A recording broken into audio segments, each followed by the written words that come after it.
Hallo und herzlich willkommen zu einer neuen Episode von Yell It! Yell it, yell it, yell it, yell it, yell it from the mountain. Yell It from the Mountain, Conversations with Artists, heute aus Toronto. Und ich habe einen wunderbaren Gast heute hier.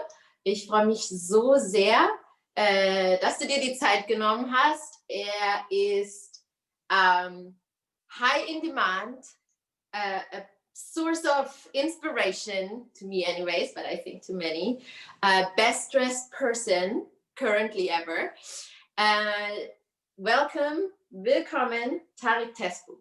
Wenn ihr mich fragt, dann sind diese Kategorien Mann oder Frau nicht mehr als ein fettes, stinkendes und nerviges Geschwür aus den längst vergangenen Zeiten. Also ich bin die junge, schwarze Barbara Schöneberger. Ich freue mich mega auf die Gäste, weil ich finde es mal total spannend, von Leuten zu hören, was hinter denen steckt, was sie antreibt, was so deren Passion ist. Es ist für jeden, der gern Neues lernt, lacht, weint und einfach Geschichten hören möchte. Als Rapper sind Worte meine Welt. Kein Gelaber oder hin und her. Deep und deutlich. Schwarz und schwul? Na klar krieg ich den Job.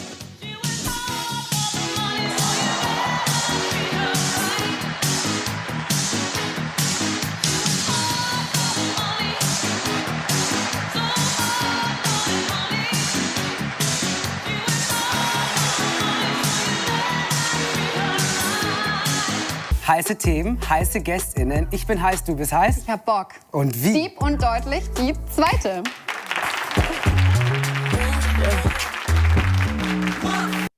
Hallihallo, vielen Dank für die Einladung.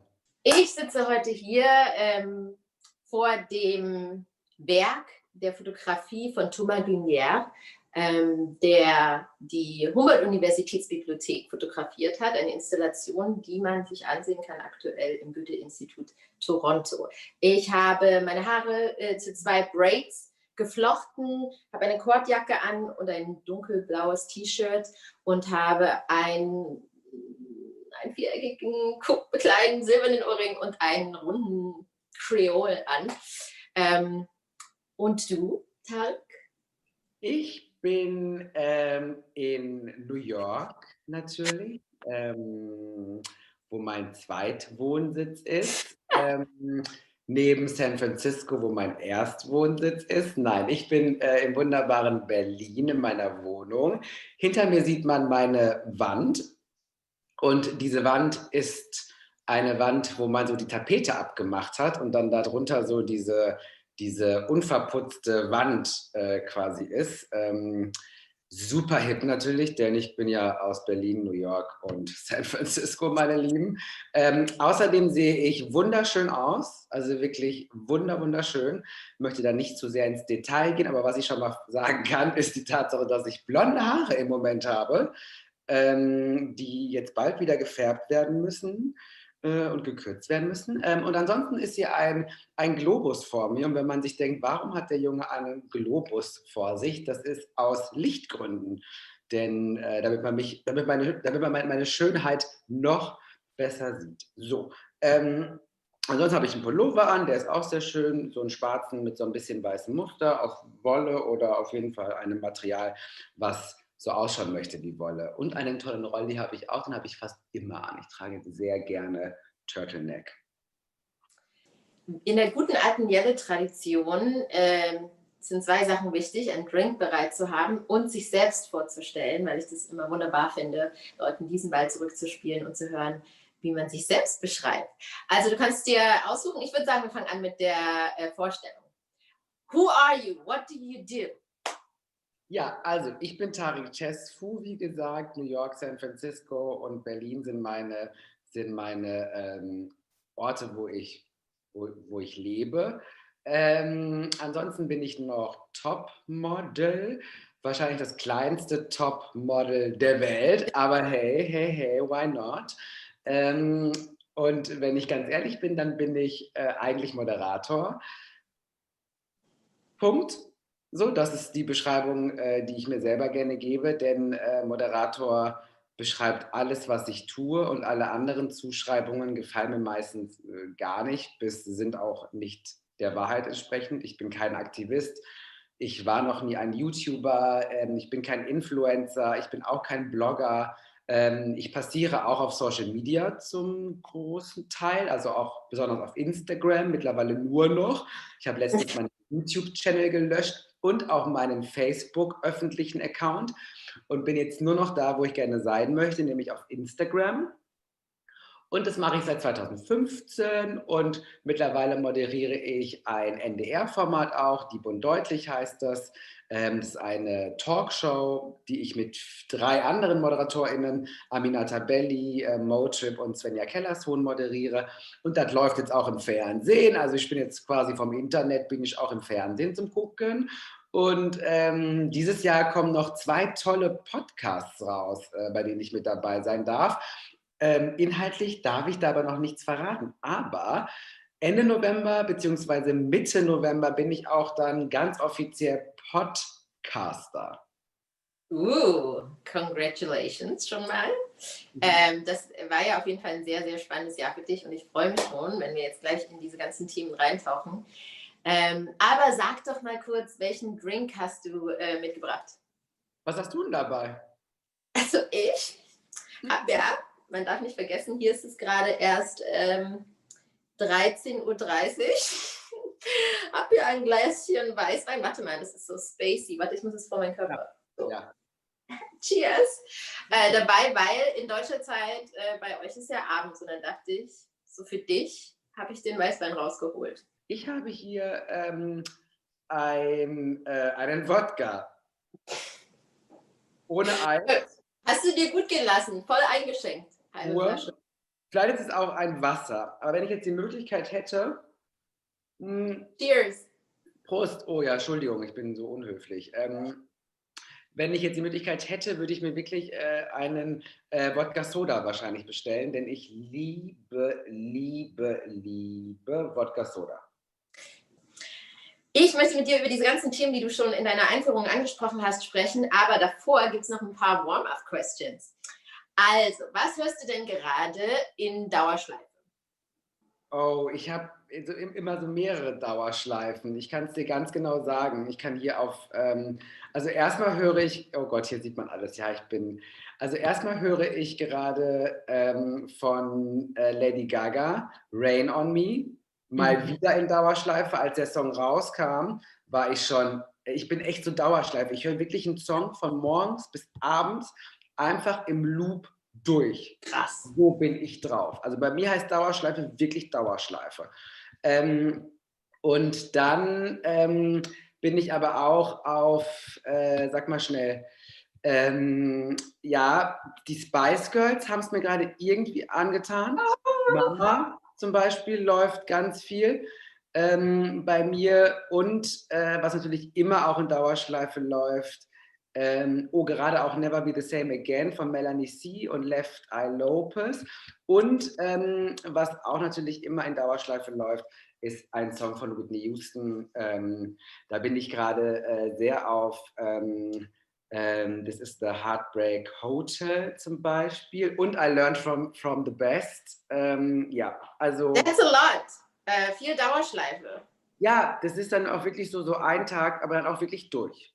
Okay, welche Filmszene löst Gänsehaut bei dir aus? Vielleicht nicht jetzt gerade unbedingt Filmszene, darf ich auch eine Serienszene sein, denn ich habe heute noch genau darüber gesprochen. Nämlich gerade vorhin vor ein paar Stunden habe ich noch mit einer Freundin über Grey's Anatomy gesprochen.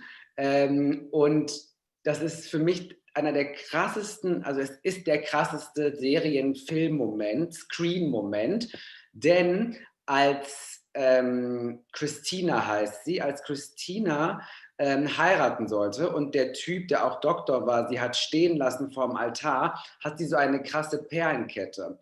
Und als sie dann merkt, dass der Typ nicht kommt, rennt sie halt voller Scham raus, ist tief getroffen, denn sie wollte eigentlich nie eine Beziehung, weil sie so ein I don't care Girl war, so ich bin für mich alleine da und yes, so.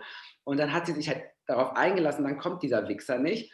Und dann bringen sie weg, weil sie sagen, sie muss jetzt hier sofort weg.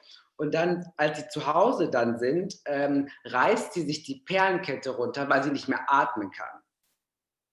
Und dieser Moment, dieser Zusammenbruch ist so krass, dass ich immer Gänsehaut bekomme, wenn ich drüber rede. Und ich das geschaut habe, was weiß ich, vor vielen Jahren. Und das für mich einfach diese Metapher in diesem Tun und diese Dramatik und dieses krasse Kleid, was sie anhat, und diese Perlenketten, die bestimmt ein Vermögen gekostet haben und sie nicht mehr atmen kann. Boah, finde ich krass. Crazy. I will check it out. All right. Let's talk about. Ich spreche total Englisch, wie du merkst. Ich kann nicht anders. That's just me. Ja, auch in Toronto. Exactly. Fangen wir bei Deep und Deutlich an. Es war noch verrückter, als ich es mir hätte vorstellen können. Mir ist das erste Mal aufgefallen, dass ich meiner Mama gesagt habe, ich hätte gerne einen Unfall. Das war irgendwie so, okay, krass. Ärzte haben mir irgendwas gesagt von, du bist jetzt querschnittgelähmt, und das war natürlich so, bam. I was like super damn lost, like what am I doing here? Wir müssen nicht alle irgendwelche gebleachte Pornodarsteller sein. Ariane Alter und ich bekommen jetzt ein Kind. Wenn da ich 50 Tiere davon habe, die verhalten sich alle gleich, ne? Das Krokodil war mein Highlight der Sendung. Wie aufwendig ist es als Nicht-Weißer, dass man einen Preis gewinnt? Du bist einfach deep und deutlich at her best. Das beste Kompliment, was ich jemals bekommen habe: You make crutches look sexy. Kids, finally, es geht los. Ich freue mich schon seit Wochen, Svenja, auf unser allererstes Deep und Deutlich Date. Ich kann nicht glauben, dass jetzt wirklich losgeht und wir starten. Und ich freue mich so sehr auf unsere Gäste heute. Voll krasse Sendung, voll cooles Format, absolute Gänsehautmomente. Als ich mir begann, die Shows anzugucken, habe ich mich gefragt, wie ihr auf diese Gäste kommt. Weil die sind ja schon irgendwie total krass. Und ich finde es total cool. Erstmal Kompliment an euch, weil ich finde, diese Gäste hat man halt schon lange oder noch nie oder sehr selten im deutschen Fernsehen gesehen. Und das brauchen wir so sehr. Für mich ist es so, ich schaue mir das an und denke so, yes! Wer ist dafür verantwortlich? Suchst du die raus? Wie findet ihr die? Sind es alles schon Friends von euch, die ihr schon immer mal ins Fernsehen bringen wolltet? Erzähl mal, wie das abläuft. Also da muss ich ganz ehrlich sagen, also die Props gebe ich gerne weiter an die Redaktion, an den NDR selber, denn da sind coole RedakteurInnen und AutorInnen, die sich darum kümmern, dass wir da richtig nice GästInnen haben. Und es ist schon aber auch so, dass wir auch zu Beginn Themen und GästInnen-Vorschläge natürlich raushauen konnten, weil natürlich auch die Redaktion der NDR interessiert daran ist, hey, auf wen habt ihr denn Lust? Denn ihr repräsentiert ja natürlich auch die Zielgruppe, die wir haben wollen. Aber also der größte Applaus geht da an die RedakteurInnen, die da einfach darauf achten, dass genau diese Menschen, die irgendwie echt geilen Stuff machen, dass auch die ihre Sendezeit im Fernsehen bekommen und in der ARD-Mediathek. Kannst du den Moment mal beschreiben, als diese Anfrage kam, wie das für dich war? Du bist ja schon eigentlich sehr lange Host, also mehrere Jahre.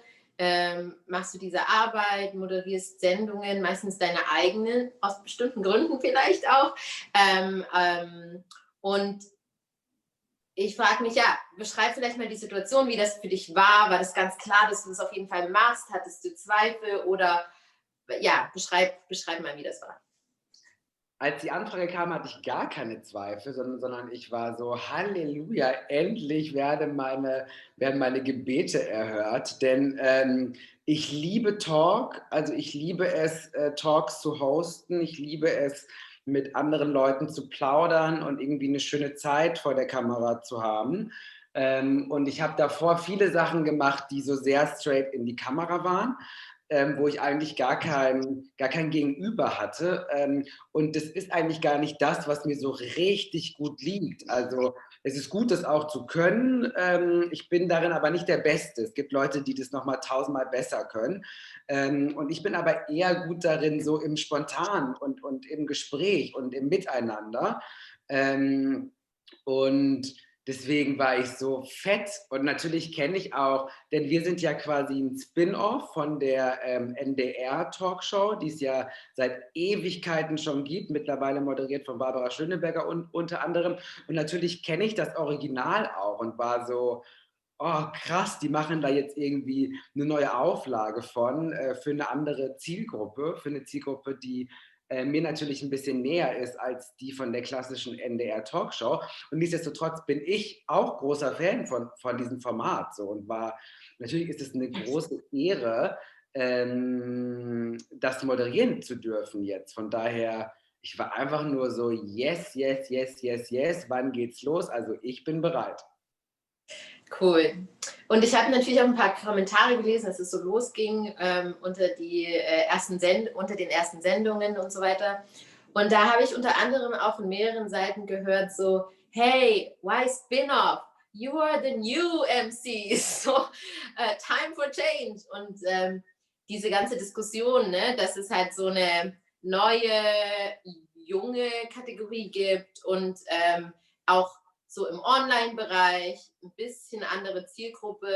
Inwieweit kannst du diese Argumente verstehen, auch zu sagen, warum muss es nachts laufen, warum könnt ihr nicht quasi diese Sendezeit haben und so weiter. Kannst du das ein bisschen nachvollziehen oder ist es für dich ganz klar so, dass, ich sag jetzt mal, Deep und Deutlich eine bisschen andere Richtung auch verfolgt? Also erstmal ist es ja total sweet, wenn Leute sagen, hey, ihr müsst jetzt die NDR Talkshow sein. Aber auf der anderen Seite denke ich mir so, why? Denn ich finde, dieses Format, was es 40 Jahre lang gibt, gibt es ja auch zum Grund so lange schon. Und ich finde, es ist jetzt erstmal an Deep und Deutlich zu zeigen, wie cool wir sind. Und wir wollen uns ausprobieren. Und warum soll es nicht 2 Talkformate geben beim NDR, die vielleicht ähnlich aufgebaut sind, aber eine andere Zielgruppe bedienen? Und wenn du mich jetzt fragen würdest, würde ich am Ende die NDR Talkshow mit Barbara Schöneberger moderieren? Ja, wahrscheinlich schon auch. Aber dafür soll ich jetzt erstmal den Job nice machen, den ich bekomme. Und wir sollten nicht daran denken, wer da jetzt wie und wer jetzt raus könnte. Denn am Ende gibt es genug Sendezeit für uns alle. Und die sollten wir nutzen. Und dass das jetzt so spät läuft, mein Gott, das ist halt oft so bei Sendern, dass auch neue Formate dann erstmal ziemlich spät reingeknallt werden. Das sind so Entscheidungen, wo ich mir denke, das ist nicht mein Business, weißt du? Davon muss ich mich auch abgrenzen, denn mein Business ist einfach einen nicen Job zu machen und einfach geil zu moderieren. Und ich bin der festen Überzeugung, dass so wie Deep und Deutlich jetzt nach dem 3. Mal ist, was schon echt cool war, dass wir uns einfach noch krass entwickeln werden und dass diese Show wachsen wird. Und darauf freue ich mich einfach, unabhängig davon, um wie viel Uhr das läuft. Oder wie auch immer. So, ich freue mich einfach auf diese Zeit jetzt, weil es einfach sehr aufregend ist. Ich finde, ich muss es einfach sagen, ich finde es wunderbar, dass du und Aminata, dass 2 schwarze Moderatorinnen im deutschen Fernsehen, dass das einfach möglich ist. Also ich finde, da hat man wirklich mal aufgepasst, so was verstanden. Also ich habe jetzt am Wochenende nach Natasha Kelly in Hamburg eine Keynote gegeben und habe auch den Veranstaltern gesagt, herzlichen Glückwunsch, 2 schwarze Frauen können nacheinander eine Keynote geben und nicht unbedingt nur und können über Feminismus sprechen und nicht über Rassismus und Diversity. Obwohl das immer mit dabei ist, we can't help it. Es ist halt noch nicht vorbei. Aber das finde ich unheimlich wichtig, ne? Dass das im deutschen Fernsehen einfach mal passiert und dass es erfolgreich ist und dass die Leute merken, dass das ganz normal ist, weil wir sind ja trotzdem unterschiedliche Menschen. Bei 2 weißen Moderatoren würde ja niemand sagen, hey, guck mal, das sind 2 Weiße nacheinander. Deswegen finde ich das total cool und da kommen wir gleich auf die Tralafiti-Show. Black Lives Matter. Und was ist mit uns? Du, Frauen sind jetzt auch Menschen. Das habe ich von Joko und Klaas gelernt. Ich bei der Spargelernte? Sorry. Ich habe jetzt in meinem Mundschutz ein Loch reingeschnitten. So bekomme ich einfach besser Luft. Eine Berlinerin bitte. Muss man jetzt alles gendern. People of Color. Geht das nicht auch auf Deutsch? Sorry. 1, 2 Latte Macchiato mit Crushed Eis und extra Shot, bitte. Merci. Die Müllers haben jetzt einen Gartenzweig mit Deutschlandfahne. Das finde ich eigentlich ganz hübsch. Also ich sehe ja keine Hautfarben, ne? Mensch ist Mensch. Grausam, was da gerade in Moria passiert. Wären die mal lieber zu Hause geblieben. Also ich kann ja gar nicht rassistisch sein. In Partnerschaft mit dem Missy Magazin fand es statt. Erzähl mal, wie es dazu kam. Woher hattest du die Idee und so weiter? Also mit dem Missy Magazin und dem Schwutz. Das waren meine beiden KooperationspartnerInnen. Und der Schwutz war ja auch die Location, wo wir das Ganze gemacht haben. Also 2 tolle PartnerInnen, die ich mit ins Boot geholt habe. Und die Idee von der Tralafitti Show, die habe ich schon relativ lange, und zwar eigentlich schon seit 2017. Und 2018 oder 19, ich glaube ich komme gar nicht mehr mit. Nee, es war 2019. Da haben wir es war 2018. So, egal. Irgendwann haben wir dann diese erste Show gemacht, aber es war dann wirklich ein Jahr später. Und die Idee hatte ich, weil ich mir einfach geschaut habe, okay, Late-Night-Szene in Deutschland, wie schaut denn die überhaupt aus? Oh, die ist ja sehr, sehr weiß, sehr, sehr heteronormativ, sehr, sehr und ich bin einfach gedacht habe, okay, Deutschland, ich glaube, du verdienst einfach eine bessere Late-Night-Show als das, was bisher State of the Art ist in puncto Late-Night-Show. Und ich habe eigentlich gar keine Ahnung von Late-Night-Show. Es ist halt einfach nur, du hast die ganze Zeit irgendwie was zu tun und es ist so wuselig und viel Glamour und Show und alles, was ich halt liebe. So. Und deswegen habe ich mir gedacht, okay, dann konzipiere ich einfach meine eigene Show. Und dann haben wir die ersten beiden im Südblock aufgezeichnet, mit Publikum damals noch. Und dann haben wir gesagt, okay, dann machen wir eine Show ohne Publikum, Corona-mäßig, aber dafür etwas, was wir davor nie gemacht haben, nämlich, dass wir die komplette Show quasi schneiden und ausstrahlen. Denn davor gab es immer nur so kleine Clips, weil es eher eine Live-Show war mit Publikum. Ja. Und wie habt ihr vor, das weiterzumachen? Also die Tralafitti-Show wird es immer geben, denn ich bin Tralafitti durch und durch. Aber ich habe ja 2015 angefangen mit der Gender-Krise, auch ein eigenes Format von mir, weil ich gesagt habe, ich will mit einem eigenen Ding starten und quasi zeigen, was ich kann. Und dann kommen schon die Jobs so rein. Und dann bin ich auch nicht mehr der Gender-Tag, sondern dann kann ich über Mode, über whatever einfach reden. Das ist aber nie passiert. Und dann habe ich mir gedacht, fuck, okay, du musst dir jetzt quasi ein Format selber überlegen, denn scheinbar kommt niemand auf die Idee, dir mal eins anzubieten, was irgendwie nice ist. Und dann habe ich mir gedacht, okay, dann mache ich halt diese Tralafitti-Show, um halt zu zeigen, hey Leute, mit mir kann man dies, das, Ananas machen. So, ich kann irgendwie ein bisschen Comedy, ich kann gut talken, ich bin gerne Gastgeber, ich bin politisch, kann aber auch richtig schön unpolitisch sein, im Sinne von über vermeintlich nicht, also nicht so, sondern über vermeintlich nicht politische Sachen sprechen, obwohl ja am Ende eigentlich alles politisch ist, aber egal. Und jetzt denke ich mir, also das war auch immer mit so Stress verbunden für mich, weil ich irgendwie unbedingt beweisen wollte, schaut doch mal her, schau, was ich kann, wie so ein kleines Kind, das nach Aufmerksamkeit giert. Und irgendwie ist es so ein bisschen rum für mich, dieses Gefühl nach, ich muss euch noch was beweisen. Deswegen glaube ich, dass die Tralafitti-Show vielleicht eher etwas ist, was ich wieder machen werde, wenn auch Publikum da ist. Sehr, sehr cool. I'm just thinking, preach it, man, weil mir das sehr, sehr bekannt vorkommt und vor allem du hast ja gerade Genderkrise erwähnt und du hast irgendwo mal gesagt, dass du dich als eine Art Übersetzer siehst. Ich glaube, dass gerade wenn es um Gender geht, immer noch sehr, sehr viel, genauso wie im Bereich jeglicher Diskriminierungen, Unwissenheit besteht, dass ein paar Leute jetzt, glaube ich, dass die Mühlen so ein bisschen angelaufen sind, dass Leute bereit sind, da mehr zu denken und mehr zu lernen und mehr offen sind. Aber ist es für dich jetzt so, dass diese Übersetzertätigkeit, ist das etwas, was jetzt so nebenbei immer mitkommt, weil du bist einfach Tarek, ja immer noch der gleiche?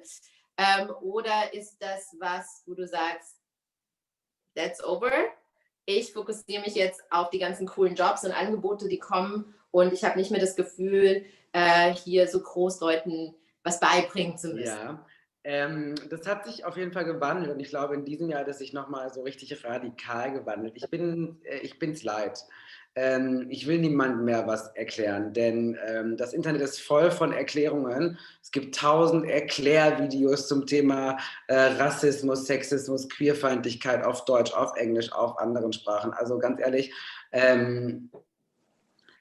leave me alone. Denn wer 2020 es immer noch nicht verstanden hat, dann verstehst du es halt nicht. Dann ist es halt so. Aber dann willst du es nicht verstehen. Und ich bin einfach Moderator.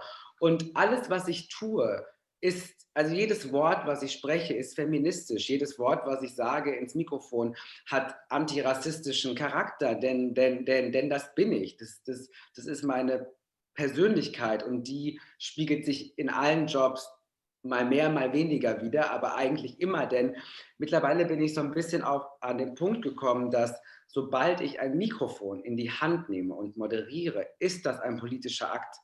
Und ich setze auch den Fokus darauf, allen anderen Menschen, die das Gefühl haben, sie können in dieser Gesellschaft nicht partizipieren, weil ihnen die Möglichkeiten verwehrt werden, weil sie diskriminiert werden, all denen will ich einfach zeigen, das stimmt nicht. So, ihr habt den Platz genauso verdient wie ich, überall.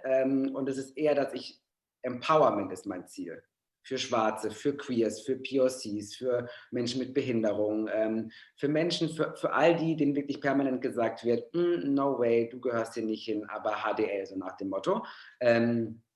Das ist das, was ich will. Hast du das Gefühl, dass es gerade so, dass die Schere total weit auseinandergeht? Also von diesen krassen intensiven Momenten, entweder Pandemie oder Terroranschläge, was in der USA abgeht, Anti-Black Racism, und dann auf der anderen Seite passiert auch gerade viel. Also ich meine, ich sage jetzt mal karrieremäßig war es auch, und ist es auch noch ein richtig krasses Jahr für dich, würde ich sagen, wo ganz viel passiert und endlich mal Türen aufgehen, Leute offener sind für Dialoge, für Veränderungen.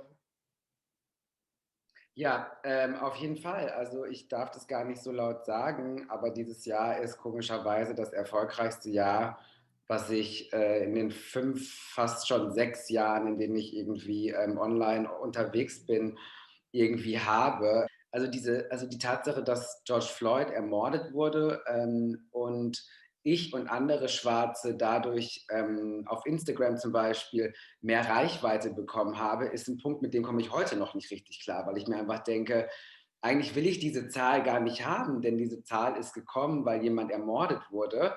Und manchmal denke ich mir so, fuck, vielleicht lösche ich mich jetzt einfach und fange nochmal von vorne an, weil diese Zahl also manchmal fühlt es sich so an, als hätte ich sie nicht verdient, denn ich würde die Zahl sofort abgeben, wenn dafür George Floyd leben könnte. So, weißt du? Absolut, absolut. Und gleichzeitig denke ich, dass du das absolut verdient hast, weil ich glaube, dass einfach ganz viele aus ihrem Dornröschenschlaf gerade erst erwacht sind und dass wir schwarze Künstler oder schwarze Moderatoren oder Schauspieler oder überhaupt schwarze Schaffende in der Welt, egal was sie machen, uns vieles verwehrt wurde und immer noch verwehrt wird, und dass jetzt endlich mal Menschen gehört werden und endlich mal Menschen in die erste Reihe gebeten werden. Das ist einfach, it's about time, you know.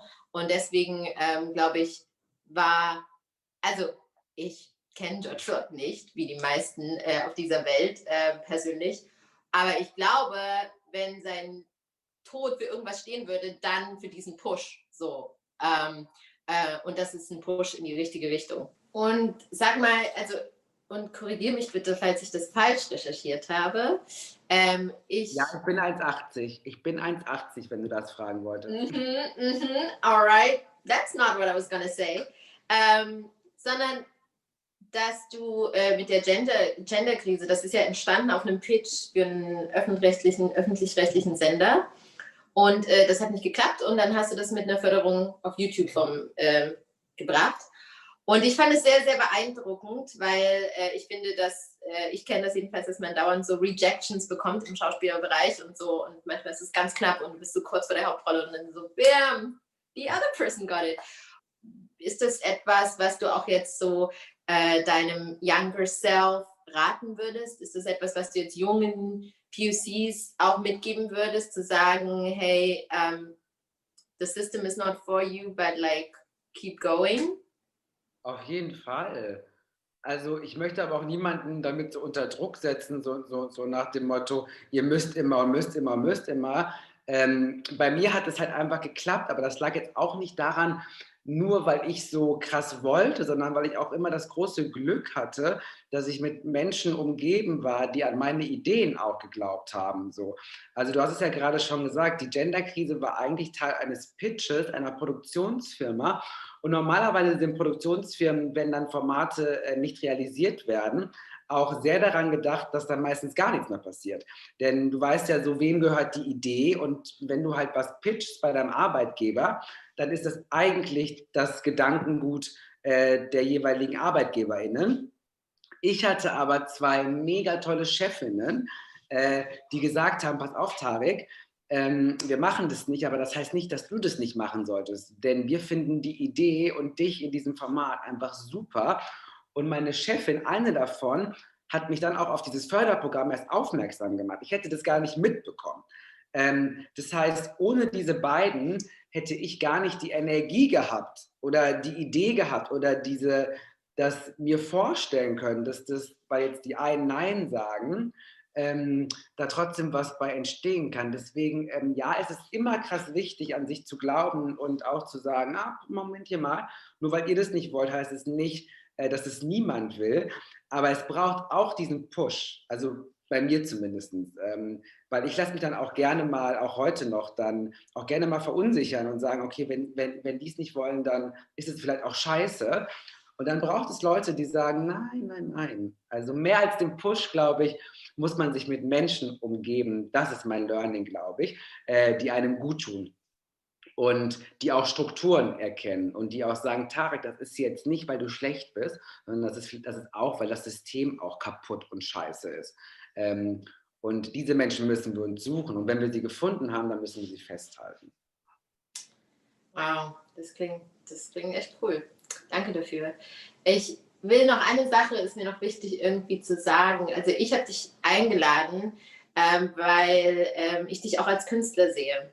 Und ich bin froh, dass du dich selbst beschrieben hast, aber trotzdem möchte ich dir sagen, dass das ist ein Artist Talk und für mich sind Künstler Menschen, die auf kreative Art und Weise auf ihre Umgebung und einwirken und auf inspirierende Art und Weise, und das tust du für mich. Ich habe gesehen, dass du auch im Gorki tätig warst, dass du gerade auch eine Lesung gehalten hast. Übrigens, ich weiß gar nicht, ob du weißt, dass das Künstlerkollektiv, dessen Teil ich bin, Label Noir, eigentlich das mitproduziert hat, übrigens diese Lesung. Genau, Miriam hat Regie geführt und ich muss unbedingt von dir wissen, wie das war ob du diese Art von Arbeit, also zum Beispiel Lesungen, ob das was ist, was du genossen hast und gerne auch noch weitermachen möchtest. Also du hast vollkommen recht, ich bin ein Künstler und jetzt auch Schauspieler. Ich bin Schauspieler, hatte meine erste große szenische Lesung mit wunderbaren Menschen. Assad war mit dabei, Lebo war mit dabei, Maya war mit dabei und Miriam hat das Ganze federführend als Regisseurin in der Hand gehabt. Love is in the Hair heißt das ganze Stück von einer tollen französischen Autorin. Und also ich fand das super aufregend. Also für mich war das so ein Format, dadurch, dass ich ja mittlerweile, das ist ja leider so, desto größer die Jobs werden, desto weißer werden die Strukturen. Und dieses Ding habe ich nur gemacht, weil ich mal wieder mit einem All-Black-Team arbeiten wollte, was super selten ist in Deutschland immer noch. Und mir war auch egal, was die zahlen. Mir war auch egal, dass ich das eigentlich überhaupt nicht kann, so, sondern ich war so, boah, ich habe Bock, Teil von sowas sein zu dürfen. Und als ich dann gemerkt habe, fuck, wir haben da unsere erste Probe auf Zoom und die alle SchauspielerInnen, ne? Und ich dann so, also so gelesen wie in der Vorschule. Und ich einfach nur so, Tarek, bist du eigentlich bescheuert? Wieso hast du das denn gemacht? Was denkst du, wer du bist, du dummer Dödel? Und dann waren die aber alle so cute, allen voran natürlich Miriam, die mir dann einfach meinte, Tarek, in deinen Videos schauspielerst du auch, du nimmst da auch Rollen ein, warum hast du jetzt da so eine Blockade in dir? Und dann hatten wir Proben und ich war so schlecht, meine Güte, war ich schlecht, die hätten mich am liebsten rausgeschmissen, ich sag's wie es ist, ne? Aber die fanden mich halt cute, die waren so, ach komm, der kleine Süße, ne? Komm, den nehmen wir noch mit. Und dann war die Aufführung und ich hatte dann zum allerersten Mal Zeit eigentlich, einen Tag vor der Aufführung, mir mal alles durchzulesen, weil ich auch so krass im Stress war mit Diep und Deutlich und den Piloten und hier und da. Und ich war einfach nur so, Frankfurter Buchmesse habe ich irgendwie 3 Sachen moderiert und ich war so, Hilfe. Und dann habe ich erstmal verstanden, was ich da eigentlich mache und um was es da überhaupt wirklich geht und was ich da eigentlich sage. Und dann habe ich, glaube ich, alle bei der Aufführung sehr überrascht. Nehme ich dann auch noch so ein paar Sachen, schon bei der Generalprobe habe ich mir überlegt, dann mache ich das vielleicht noch und das vielleicht noch. Ich meine, wir saßen ja, es war eine szenische Lesung, aber ich habe da was reingebracht und war dann so, wann machen wir das wieder, denn ich liebe es. Es war einfach toll. Super. Assad und Maya sind auch liebe Kollegen von mir. Und jetzt ist es an der Zeit, dass du etwas Wunderbares in die Kamera yellst. Irgendwas, was du den Menschen mitgeben möchtest. It's totally up to you. Give us your vibrations.